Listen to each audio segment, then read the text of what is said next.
அஸ்ஸலாமு அலைக்கும். இன்னைக்கு வெள்ளிக்கிழமை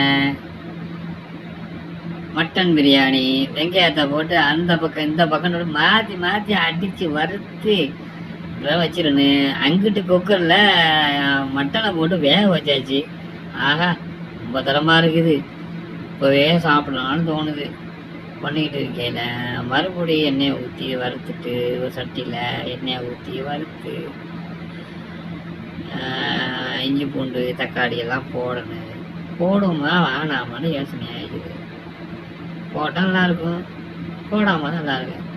செய்கிறத பொறுத்தானே இருக்குது. ஏன்னா இஞ்சி பூண்டு தக்காளி போட்டு வீடியோ ஒரு ஆள் எடுக்கனால முடியலை. எல்லாத்தையும் இஞ்சி பூண்டெலாம் போட்டு பிரட்டியாச்சு. பிரட்டி நம்ம தண்ணியை ஊற்றணும்.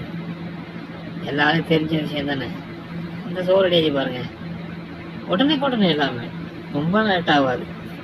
மல்லிகைப்பூ சோறு, மதுக்கொழுத்து வாசம். இது எப்படின்னா இஞ்சி பூண்டு சரி இது வேறு இருக்கா, இது மறந்துட்டாங்க.